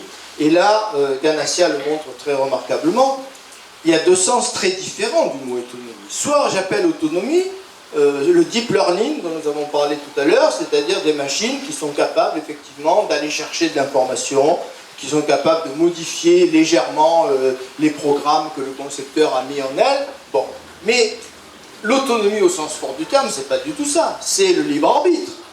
L'autonomie, c'est la capacité de se fixer des objectifs, c'est la capacité d'avoir des intentions, et on n'est plus du tout dans le même registre. Et c'est bien ce que dit Luc Julia, un robot ne peut pas, quand on lui a donné une tâche, en créer une autre. Pour l'instant, ça n'est pas possible, ça n'existe pas, et encore moins développer un langage. Vous avez peut-être vu, il y a 2 ans, il y a un fantasme qui a couru sur la toile, soi-disant, 2 ordinateurs qui échangeaient de l'information. C'est Microsoft, je crois, qui avait lancé cette rumeur, avait créé, pour tromper les concepteurs, un langage que les concepteurs ne comprenaient pas. Et puis 2 mois après, on a dit non, on s'est trompé complètement, c'est pas du tout ça, ils n'ont rien inventé du tout, c'est une mauvaise manipulation, etc. Donc, on peut plutôt croire Luc Julia, les machines ne sont pas capables de s'inventer des tâches autres que celles que le concepteur a données, et elles ne peuvent pas développer un langage autre que celui qu'on leur a inculqué. Et donc il dit en conclusion, rien dans l'état actuel des techniques d'intelligence artificielle n'autorise à affirmer que les ordinateurs vont se perfectionner sans nous, vont s'emballer, vont nous dépasser, vont acquérir leur autonomie, et je suis assez en accord avec cette formule. Les pompiers pyromanes. Alors les pompiers pyromanes, c'est une formule de Ganassia que j'aime bien. D'abord, des annonces un peu terrifiantes que vous entendez régulièrement. Il y en a eu 3 qui ont fait beaucoup de bruit. Elon Musk, ce fameux entrepreneur, génial d'ailleurs, qui est à l'origine des voitures autonomes, qui envoie des fusées sur Mars, etc., qui a envie d'envoyer des millions d'habitants sur Mars, un peu frappadingue quand même. Nous devrions être très prudents au sujet de l'intelligence artificielle. C'est notre plus grande menace. Or, c'est lui qui développe cette intelligence artificielle. Bill Gates. Alors Bill Gates a changé un petit peu, mais il avait dit il y a quelques années, je suis dans le camp de ceux qui s'inquiètent, je ne comprends pas pourquoi on ne s'inquiète pas. Et puis le regrettait Stephen Hawking, le développement d'une intelligence artificielle complète peut signifier la fin de l'espèce humaine. Lui n'était pas allé avec le dos de la cuillère. Or, vous remarquerez qu'aucun de ces 3 hommes n'est un spécialiste de l'intelligence artificielle. Aucun des 3. Musk est un entrepreneur génial, il n'y a aucun doute là-dessus, mais il n'a aucune compétence particulière en intelligence artificielle. Bill Gates, c'est l'empereur du marketing, vous savez qu'il a surtout contribué à diffuser, à populariser ces machines, à leur donner un look séduisant, mais en fait ce sont ses associés qui ont tout inventé. Et quant à Stephen Hawking, il était un astrophysicien fabuleux, mais il ignorait tout de l'intelligence artificielle. Donc attention à ces déclarations impressionnantes d'individus qui ne sont pas spécialistes du tout. Et la situation est quand même inouïe, c'est-à-dire que ce sont des hommes qui investissent des fortunes dans le développement de l'intelligence artificielle, des données numériques, etc., qui en même temps nous disent, attention, c'est quand même troublant. Et c'est ce que dit Ganassia. Ce sont les figures majeures de l'industrie du web qui soutiennent l'hypothèse de la singularité. Nous nous trouvons devant des pompiers pyromanes. Belle expression. Ils n'ont qu'à s'arrêter. S'ils pensent vraiment que l'intelligence artificielle nous menace de mort, qu'ils arrêtent de dépenser de l'argent et d'investir dans ce domaine-là. S'ils ne veulent pas notre mort, ou alors qu'ils disent carrément, ils veulent notre mort. On saura à quoi s'en tenir. Quelles sont malgré tout les perspectives sensées? Parce qu'il faut toujours être très prudent dans ce domaine-là. Malgré tout ce que je viens de dire en m'appuyant sur les auteurs que je vous ai présentés, il y a des possibilités qui s'ouvrent devant nous, qui pourraient peut-être un jour donner une puissance qu'on n'imagine pas à nos machines. D'abord, les réseaux neuronaux. Là, vous avez dans le numéro de la revue que je viens d'indiquer tout à l'heure, dont je m'inspire, de très belles remarques. On s'inspire du fonctionnement du cerveau, parce que jusqu'à présent, il faut bien savoir, c'est aussi un problème quand on parle d'intelligence artificielle, que l'ordinateur ne fonctionnait pas du tout comme le cerveau humain. Mais alors, pas du tout. On essaye aujourd'hui de faire en sorte qu'il y ait des machines qui fonctionnent un peu ou un peu plus comme le réseau de nos neurones, c'est-à-dire comme nos cerveaux. Et vous voyez là encore le vocabulaire, on parlait de cerveau électronique, mais le cerveau électronique, il n'avait rien d'un cerveau. On pense que ça pourrait arriver, qu'on pourrait avoir des machines qui ressemblent un peu à des cerveaux humains. Et cette théorie des réseaux, elle se développe de façon très rapide aujourd'hui, grâce à cette puissance de calcul. Donc c'est assez compliqué, c'est très mathématique, je ne vais pas rentrer dans les détails, mais en comprenant comment ces machines fonctionnent, comment ces algorithmes vont fonctionner, on pourrait en avoir moins peur et penser qu'on peut conserver la maîtrise. Le sens commun. Alors on sait effectivement que ce qui manque profondément à nos machines, c'est ce qu'on appelle le sens commun. Là aussi difficile à définir. Qu'est-ce que c'est le sens commun? C'est la perception des réalités les plus simples qui nous entourent. C'est la capacité de déduction à partir de données tout à fait élémentaires. Or, cette IA ne possède aucun sens commun. Elle est incapable de... Bon, il y a beaucoup d'exemples qui sont donnés régulièrement. Elle ne peut pas juger des situations concrètes. Elle n'a aucun sens des réalités, au fond, qui entourent la machine elle-même. Alors on essaye de donner du sens commun aux algorithmes, et effectivement, si un jour on y parvenait, peut-être qu'on se rapprocherait de la conscience, mais on en est très très très loin. Les promesses du Human Brain Project. Pour une fois, on n'est pas trop largué. en Europe. C'est assez exceptionnel, ça mérite d'être mis en valeur. En 2013, l'Europe a lancé ce Human Brain Project. C'est un projet qui avait été désigné par la Commission européenne comme lauréat du programme européen FET Flagship, c'est le programme des technologies avancées.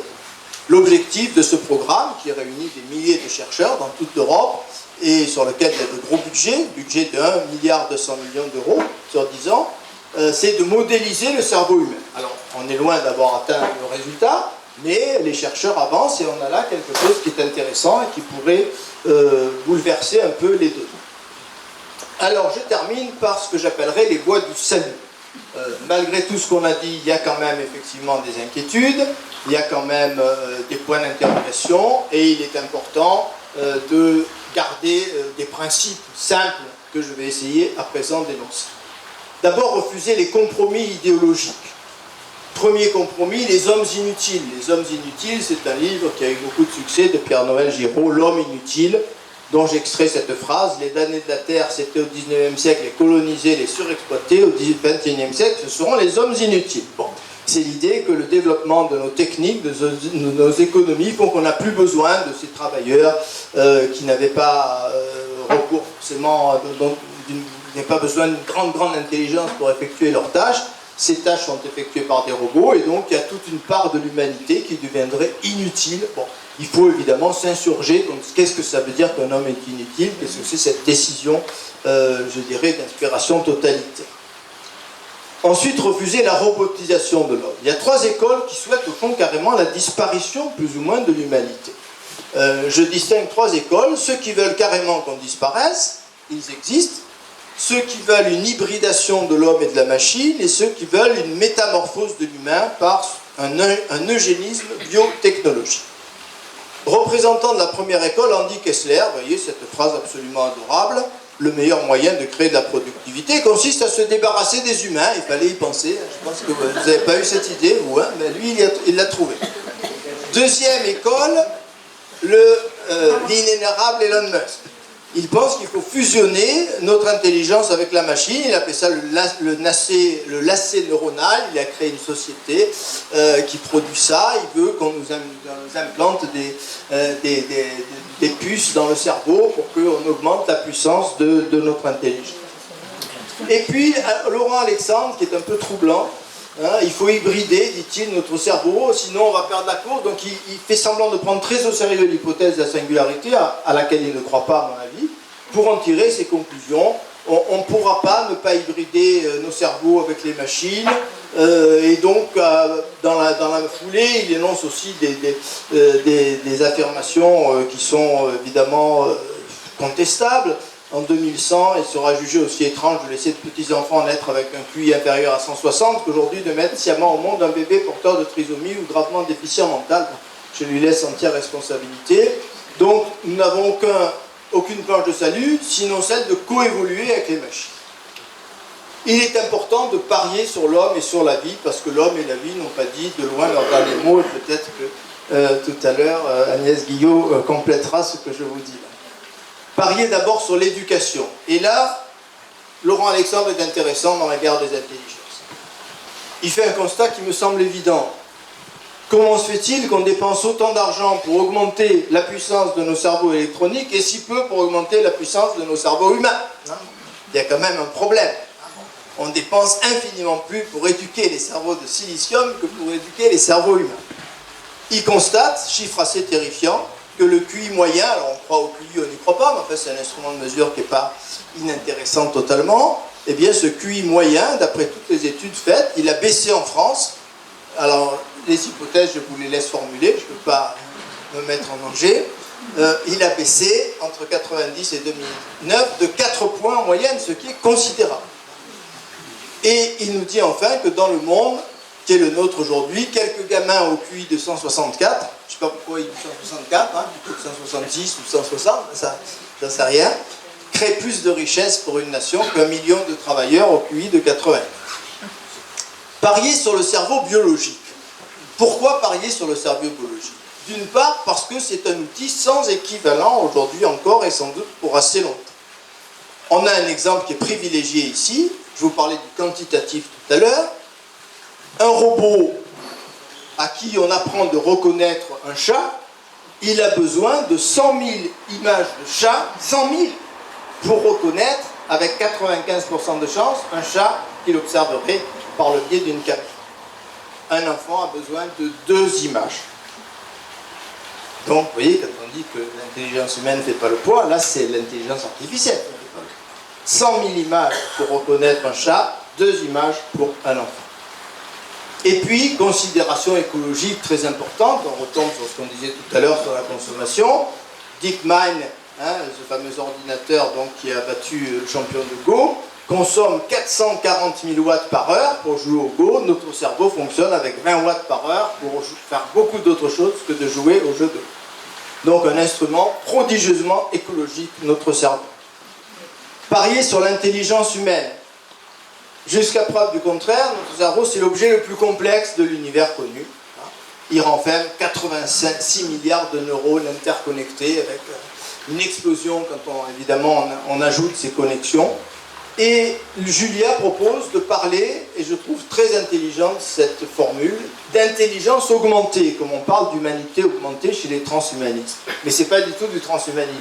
C'est quoi l'idée? L'intelligence augmentée, ça veut dire que nos machines vont nous permettre d'être plus intelligents, nous les humains, d'améliorer notre intelligence et non pas de remplacer notre intelligence. Donc il dit renonçons à cette idée d'intelligence artificielle. On a vu tout à l'heure qu'elle est née un peu accidentellement et un peu précipitamment par des savants qui n'ont pas beaucoup réfléchi à la question. Il faudrait parler d'intelligence augmentée. Parier sur la culture générale. Alors là, Laurent Alexandre est tout à fait intéressant. Rappelez-vous, il y a 20 ou 25 ans, on était dans ce délire, il faut apprendre aux enfants à programmer dans les écoles. Non, c'est idiot et ça ne sert à rien, parce qu'en plus, les langages évoluent sans cesse. Il ne faut pas apprendre des programmes, à coder des programmes, il faut apprendre, il faut cultiver nos enfants. Vous êtes déjà des encyclopédies technologiques, tentez de devenir des honnêtes hommes. Donc, très belle formule. Vous voyez l'ambiguïté de Laurent Alexandre, qui tantôt parle d'hybridation, tantôt parle de culture et d'éducation. Préserver la dimension morale. Alors ça, j'ai trouvé cette idée intéressante dans Robotaria, même si c'est un livre un peu inquiétant par certains aspects.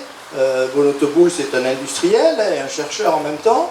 Il remarque que la différence entre l'homme et la machine, au fond, c'est la morale. Pourquoi j'ai mis la tronche de Rousseau, là, à gauche de l'écran? Parce que c'est Rousseau qui a développé le premier cette idée, en disant c'est la morale, effectivement, qui nous distingue, c'est pas l'intelligence. Les animaux sont très intelligents, peut-être plus intelligents que nous, parce qu'ils ne font pas les mêmes bêtises que nous. Bon, c'est la morale. La morale est un système de valeurs relatives qui se plie aux besoins intimes des communautés, qui leur assure une certaine stabilité. Donc, vous voyez, on est en plein dans ce débat, vous le savez, au niveau des voitures autonomes. Vous le savez, que va décider une voiture autonome si à un moment donné, elle a le choix entre écraser un vieillard ou une femme qui pousse une poussette avec 3 bébés. Il faudra qu'elle fasse le choix. Là. Bon, eh bien, la machine, effectivement, est complètement limitée sur ce plan-là, parce qu'on est incapable pour l'instant, et sans doute pour longtemps, de donner une éthique ou une morale à une machine. Et donc, ça reste le privilège, et c'est pas seulement un luxe, la morale, c'est aussi ce qui nous permet de faire société et de vivre ensemble. Alors, je conclus. Il est grand temps, me direz-vous, surmonter ce que le grand Gunther Anders, cet extraordinaire philosophe, appelait la honte prométhéenne. Gunther Anders, je vous en avais parlé, je crois, l'an dernier, à peu près à la même époque, parce que c'est un de mes chouchous. Le seul regret, c'est d'avoir découvert tardivement cet homme. Ça a été le compagnon, le mari d'Anna Arendt, de la grande Anna Arendt. Il a écrit, il y a 60 ans, et un peu plus même, en 56, un livre fabuleux que je vous recommande, je vous l'ai déjà recommandé l'an dernier, L'obsolescence de l'homme, chef-d'œuvre absolu. On vous parle aujourd'hui de l'obsolescence programmée de votre frigo. Non, l'obsolescence de l'homme. Que dit-il? Je résume en quelques mots, parce qu'il faudrait passer beaucoup de temps là-dessus, peut-être qu'un jour on fera un café philo, une conférence là-dessus. Que dit-il? Il dit, nous arrivons à une époque, et il parlait dans les années 50, il fait parler des Américains de son époque, et par exemple, il fait parler à un général américain qui dit que l'homme est une construction défectueuse, a faulty construction. Bon. On commence à penser à cette époque-là qu'au fond, l'homme c'est une machine ratée. On compare l'homme à la machine, et on se dit, ben non, l'homme c'est une machine tordue, c'est une machine inférieure aux machines que nous construisons. Donc l'homme est en train de se rendre compte, disait Gunther Anders, qu'il est capable de construire des machines qui sont plus performantes que son propre corps, des intelligences qui sont plus performantes que sa propre intelligence, et par rapport à ça, il éprouve ce qu'il appelait magnifiquement la honte prométhéenne. Prométhée, ce demi-dieu qui a volé le feu pour le donner aux hommes, la honte prométhéenne. Donc je crois que ça sera ma conclusion. Il est important de surmonter cette honte prométhéenne. Il est notre complexe vis-à-vis des machines que nous construisons. Nous nous persuadons beaucoup trop vite qu'elles sont supérieures à nous, que nous avons créé des objets qui nous dépassent, ce qui est extrêmement douteux. On n'a peut-être pas créé du tout d'objets qui nous dépassent. Et donc reprendre un peu confiance, pardonnez cette conclusion un peu naïvement humaniste, mais j'y crois. Et donc c'est pour ça que je vous la présente. Et donc, il est important de lire Gunther Anders et l'obsolescence de l'homme pour essayer de reprendre confiance dans notre humanité et dans les décennies et sans doute les siècles qui viennent. Merci de m'avoir écouté aussi attentivement.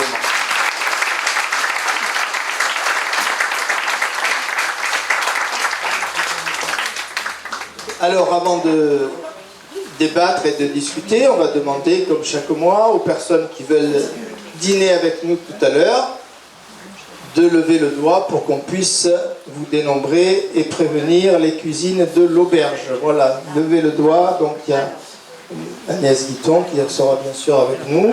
2, 4, 3, 4, 5. Alors laissez le doigt lever suffisamment de bien temps pour qu'on puisse voilà, vraiment vous dénombrer. C'est tout à fait gênant quand on arrive et qu'il manque une assiette. On n'est non pas dans la honte prométhéenne, dans la honte du restaurant. Ah, bon, je vais au 12 si tu veux. Brigitte 12 plus la dame. Agnès Chapantel. 12, non, mais 12 personnes qui ont levé le doigt là. Bon, on est bon? Oui, c'est bon.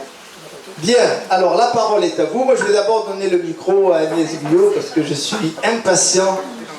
Quelques mots Agnès, par rapport aux recherches que vous menez. Est-ce que ça a fait écho à vos propres travaux? J'aimerais quand même que vous donniez envie aux gens de venir vous écouter demain matin. Voilà, c'est un peu de pub qu'on va faire ensemble. Écoutez, merci de me donner la parole à chaud comme ça. J'ai absolument rien préparé. En tout cas, je voulais vous féliciter pour votre exposé. Il était vraiment passionnant. Écoutez, c'est vrai que nous sommes plutôt spécialistes de chercher dans la nature ce qui pourrait intéresser notre technologie et notre avenir. Et en fait, vous savez qu'il faut quand même pardonner à tous ceux qui ont forgé cette intelligence artificielle et cette robotique, dans la mesure où nous avons quand même un sacré retard. Vous savez que la vie a quand même 3,8 milliards d'années sur nous d'avance, et nous avons que Homo sapiens sapiens environ 120 000 ans. Donc voilà, il faut être un peu modeste, et avec notre pauvre petite intelligence naturelle, nous avons quand même pas mal progressé. Mais je suis tout à fait d'accord sur toutes les limitations que vous avez données, c'est tout à fait vrai. Et effectivement, notre idée, c'est de revenir à toutes les... Nous ne parlons pas d'intelligence en fait, nous parlons de capacité adaptative au pluriel.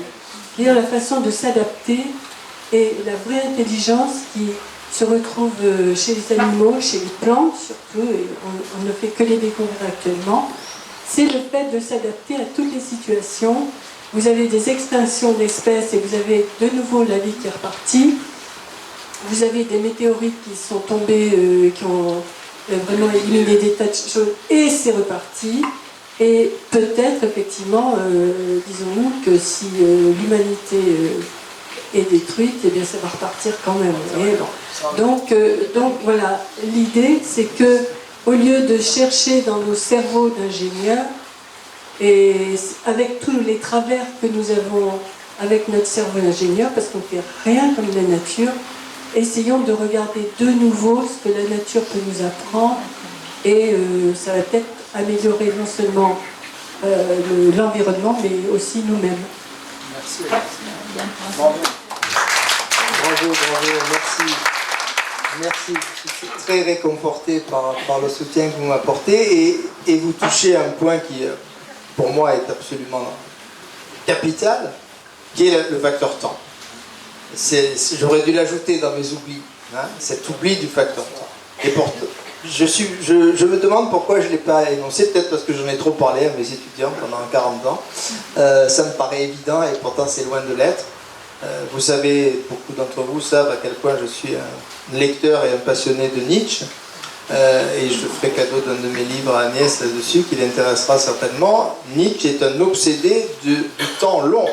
Il passe son temps à dire « arrêtons de raisonner comme si on avait 4 ou 5 000 ans, l'homme a quelques millions d'années, ce qui est beaucoup et en même temps très peu par rapport à la vie qui a 4 milliards d'années au moins ».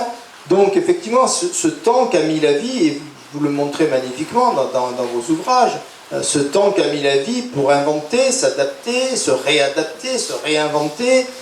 Nous aujourd'hui, on a cet orgueil incommensurable de croire qu'on peut faire en quelques décennies ce que la nature a mis des milliards d'années à construire. Soyons modestes, effectivement. Prenons exemple, prenons modèle. Il y a toute cette idée, effectivement, à la fois de ce que l'évolution a permis, mais aussi des ratés, parce qu'il y a des ratés dans l'évolution, et il faut en prendre conscience aussi. Et il y a des espèces qui ont disparu, il y a eu des grandes extinctions, vous y faisiez allusion.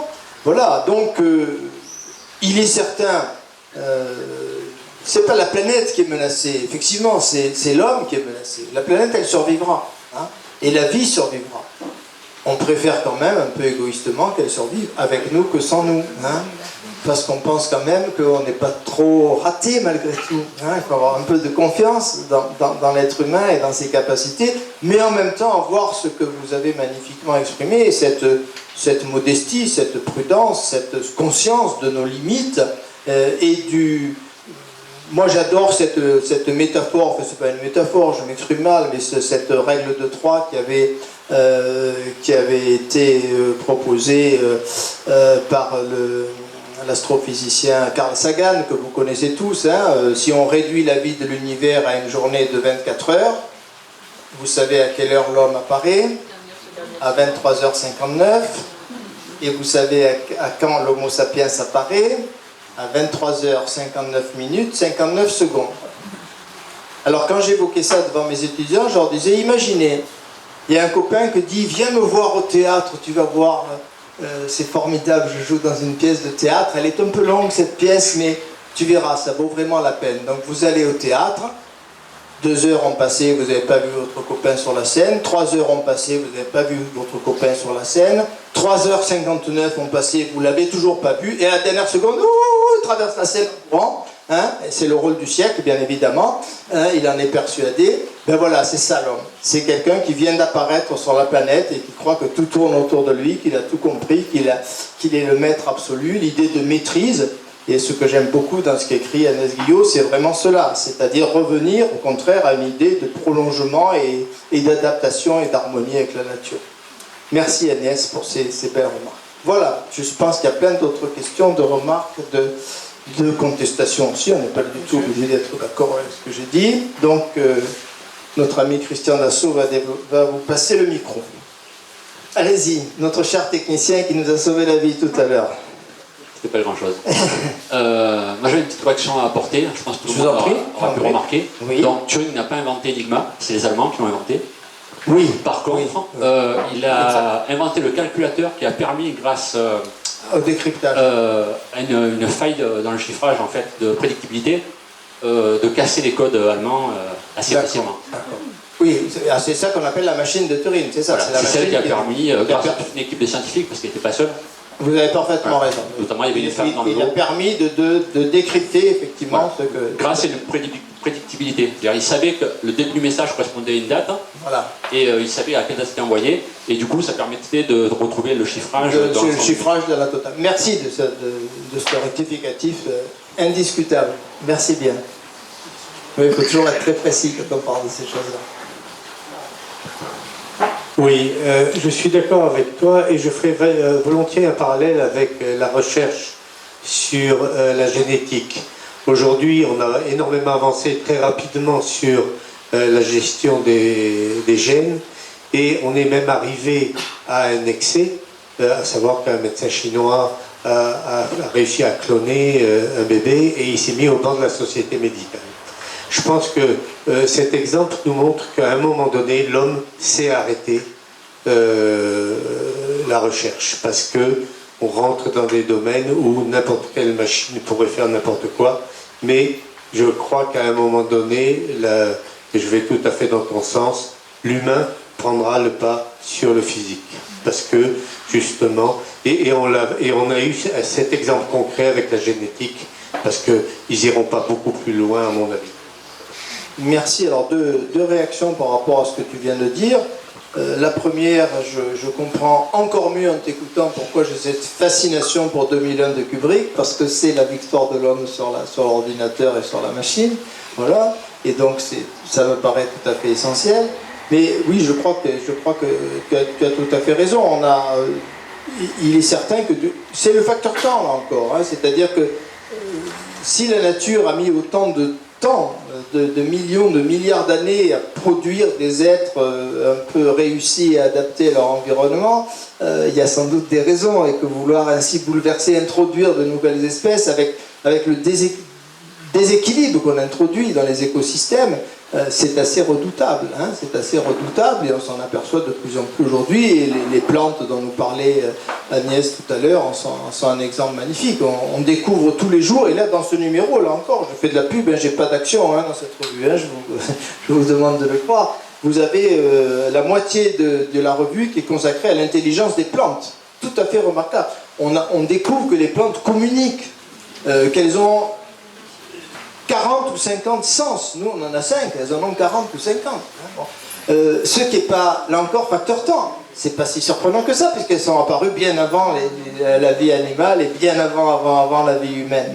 Donc elles ont eu tout le temps de mettre au point ces technologies. Donc c'est vrai qu'on a énormément à apprendre sur les plantes, et je crois qu'il y a beaucoup de pistes de recherche qui s'ouvrent ainsi devant nous, et faisons très attention de ne pas introduire des perturbations. On en a déjà suffisamment introduit. On peut se servir de la science pour corriger les déséquilibres d'une science un peu irresponsable telle qu'elle a existé au 19e, 20e siècle. Je crois que c'est ça le bon usage. Il ne s'agit pas de...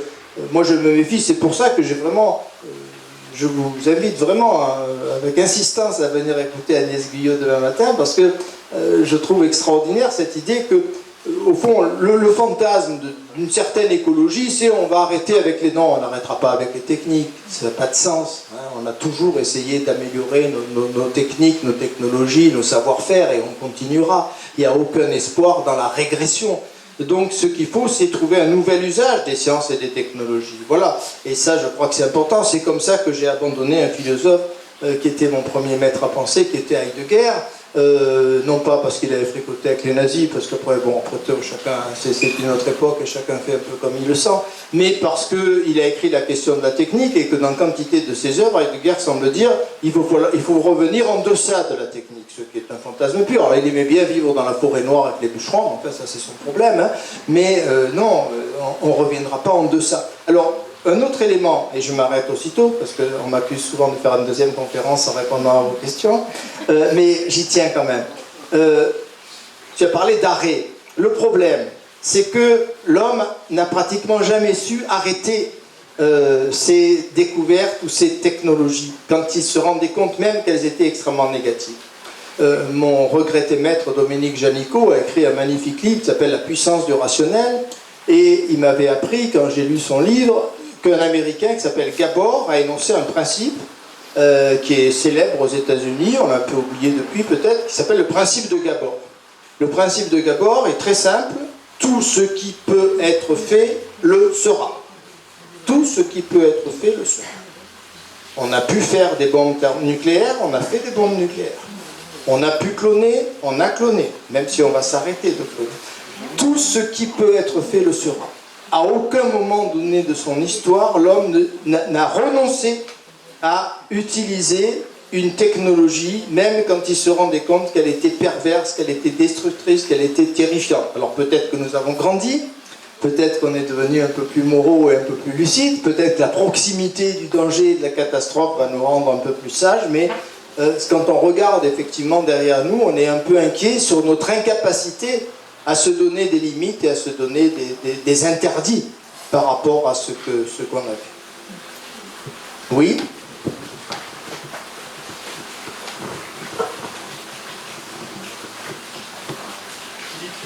Bonsoir, je suis vraiment observé par votre exposé.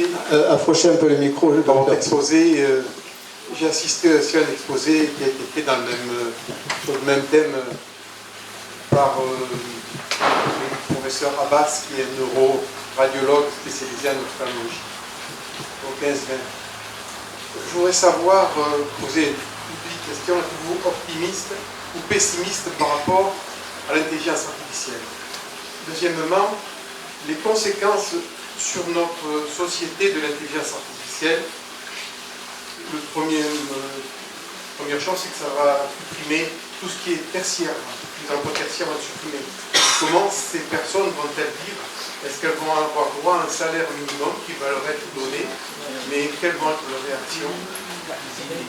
Enfin, croyez-vous vraiment que parmi l'humanité, parmi toutes les nations, où il y a des chercheurs qui sont en pointe dans tous les domaines, il y a un respect de l'éthique? On nous dit que, par exemple, les Chinois ne respectent pas du tout la note, qu'ils ont manipulé 300 embryons humains dernièrement et que ce n'étaient pas des embryons pathologiques. Les Américains n'ont pas la même conception de l'éthique, pas plus que les Coréens du Nord et du Sud. Je voudrais avoir un petit peu votre avis. Bien, merci Ola, vous nous donnez un gros travail là. On va essayer.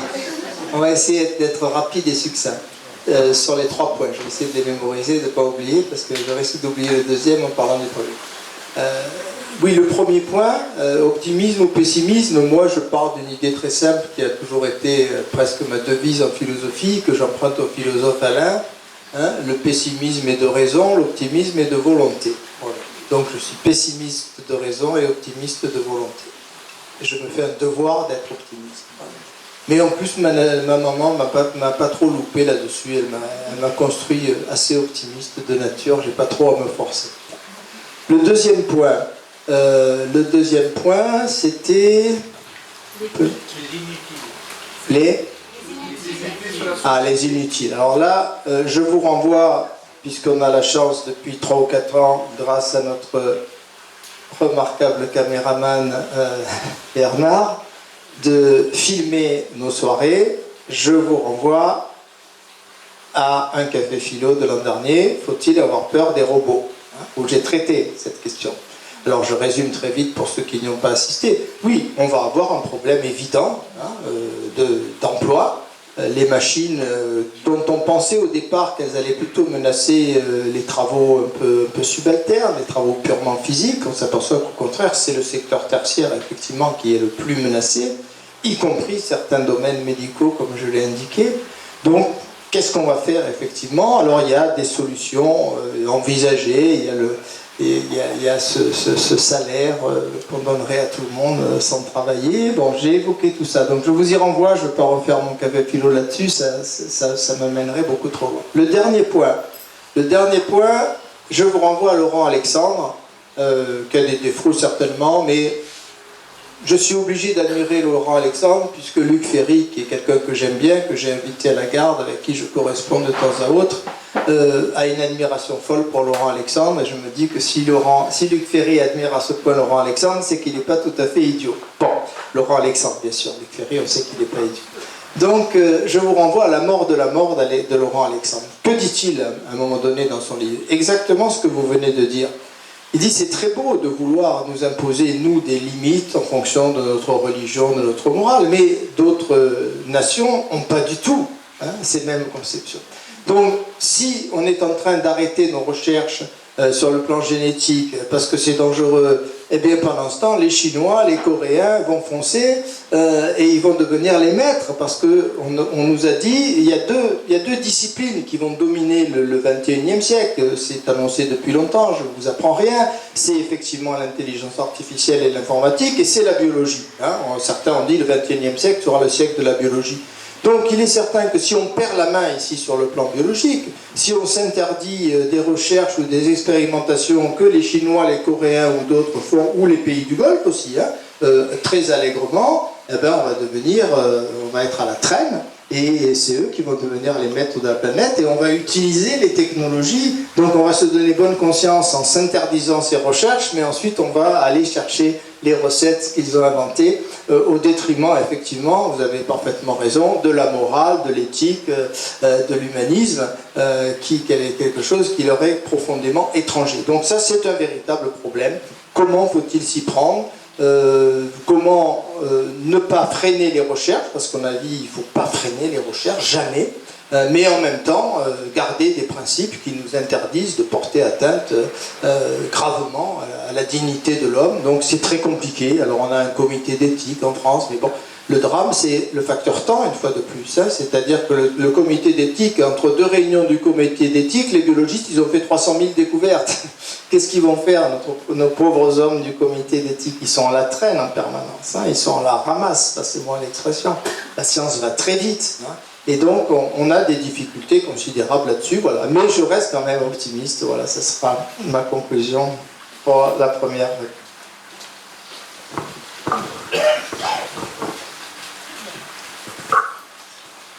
Bonsoir, question. J'ai entendu une étude sérieuse dit que les cadres de Google actuellement ne donnent ni tablette ni téléphone à leurs enfants jusqu'à l'âge de 12 ans. Et par là, l'éducation nationale française s'évertue à imposer dans tous les lycées, alors collège je ne sais pas, mais lycée c'est sûr, des tablettes pour chacun de nos chérubins. Voilà, alors quelle question peut-on poser à nos ministres pour influer peut-être sur le cours des choses différents? Alors merci, c'est une très très belle question. Mais ça me rassure de vous entendre les uns les autres, parce que je me dis en vous écoutant, finalement on fait quand même un bon travail dans ce café philo. Hein. Parce que ce que vous êtes en train de dire, je l'ai signalé il y a 2 ou 3 ans dans un café philo qui s'appelait Internet et réseaux sociaux, dans lequel j'avais indiqué ce que vous venez de dire et qui n'est pas discuté. Il est absolument certain que dans la Silicon Valley, les grands Manitou de l'Internet et des réseaux sociaux mettent leurs enfants dans des écoles où ils n'ont ni téléphone portable, ni tablette, ni même ordinateur. Bon. Ils n'ont accès à ces outils qu'en grandissant et beaucoup plus tard. Donc c'est évidemment... il y a un très beau livre que j'avais cité à l'époque, qui est un gros pavé malheureusement, qui s'appelle L'emprise numérique, qui donne beaucoup d'informations à ce sujet. Alors là on est dans un débat très très compliqué, effectivement. Michel Serres, lui, était un grand optimiste, beaucoup plus optimiste que moi. Il pensait qu'on était dans une révolution et que de toute façon, ces outils prendront la place de ce qu'a été autrefois le livre et les anciens accès à la culture. Il a peut-être partiellement raison, mais en même temps, je crois qu'il y a quand même des études très sérieuses qui montrent le danger, effectivement, le danger des écrans. On a une bonne philosophe en France qui a écrit Philosophie de l'écran, je recherche son nom, mais il me reviendra, qui est à la fois normalienne et énarque, donc elle n'est pas tout à fait débile profonde.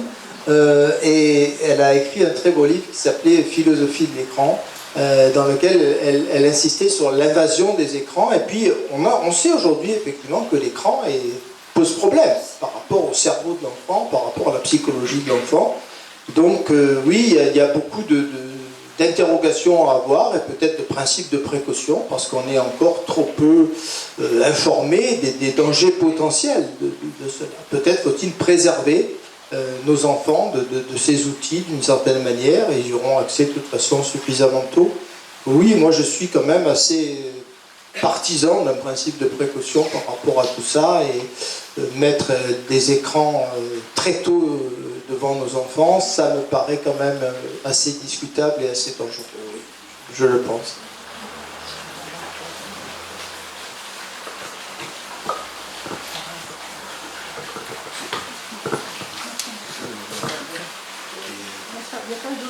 peu de lever. J'ai un peu honte de ce que je vais dire. Parce que Non, mais ça va pas être jamais très avoir utile. honte. Si, c'est une demande égoïste. Ce que je Allez-y, fais là, tout de suite, là. allez-y. J'ai lu un bouquin d'un monsieur dont j'ai oublié le nom qui s'appelait. Merci d'être en retard. Oui. Il faisait un peu l'historique de l'informatique telle qu'elle évoluait. Et ma demande à moi, toute spéciale, qui sort du thème, et pardon pour ça, il y a une rumeur sur la Terre est plate. Ça m'escagasse. Je voudrais savoir d'où ça vient. Et il pourrait avoir été l'auteur de cette rumeur. Mais je ne sais pas en quoi ça consiste. Quelqu'un peut-il me renseigner? On a fait un... Là aussi, vous voyez, ce soir, vous êtes en train de nous réconforter tous. On a fait un café philo sur les fake news. Hein. Et oui, donc ça fait partie des fake news, ça fait partie de ces rumeurs dont on n'a pas toujours l'origine, mais en cherchant bien, on arrive quand même à repérer les origines de tout ça. Donc c'est vrai qu'il y a bien un danger, c'est pour ça qu'il faut être toujours très mesuré dans ce genre de débat. Il faut, tout en étant lucide et conscient des dangers de certaines recherches et de certaines technologies, il faut absolument éviter de sombrer dans l'anti-science, dans l'anti-technologie et faire l'apologie de la régression. Ça n'a aucun sens. Et donc, je crois que c'est davantage de connaissances. Moi, je reste persuadé que la science, la connaissance est libératrice. Je reste proche de Spinoza, que j'aime presque autant que Nietzsche là-dessus. Il n'y a que la connaissance qui peut nous libérer, certainement pas l'ignorance.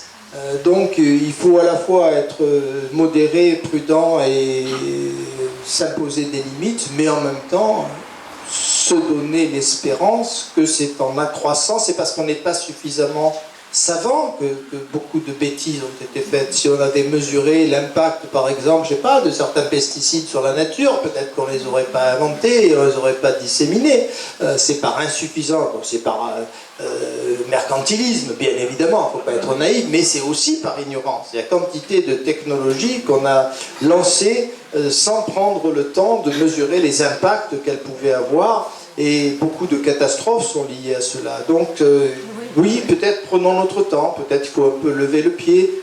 Là encore, vous avez sur notre site un café philo sur la lenteur. Hein. Pourquoi le temps s'accélère-t-il, dans lequel je vous ai parlé des Slow City, de l'éloge de la lenteur. Pourquoi on va si vite, hein.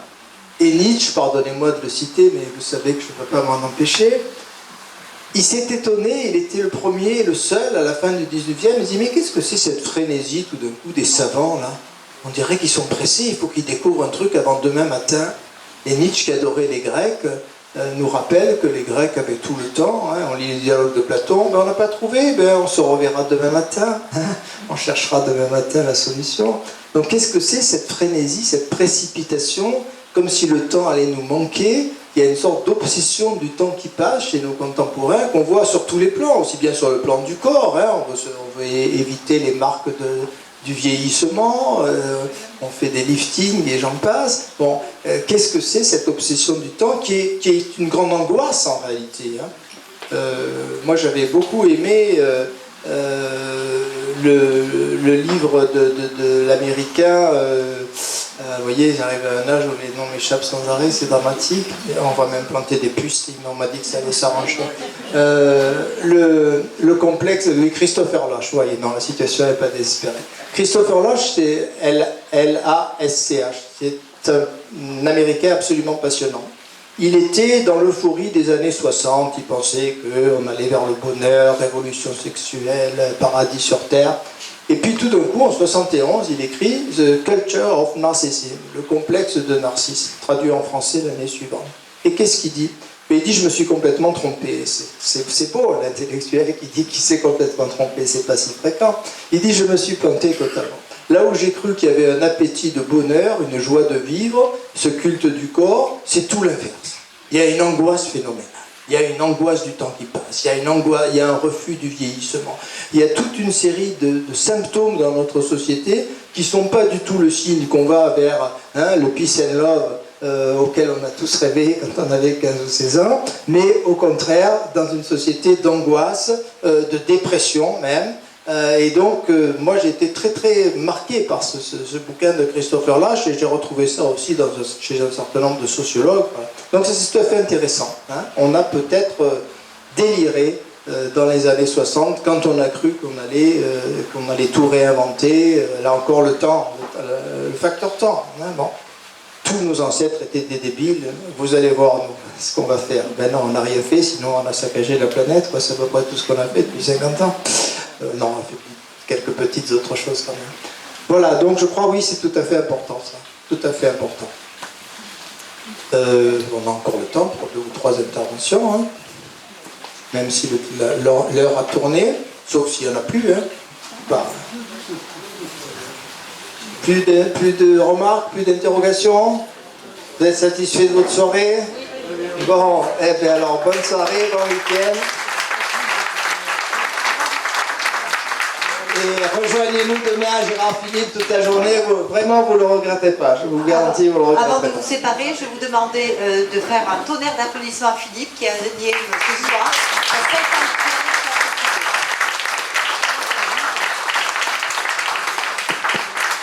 Tu as dit quoi? Que c'était mon 50e café philo? Café philo Lagarde. Il faut jamais dire des choses comme ça.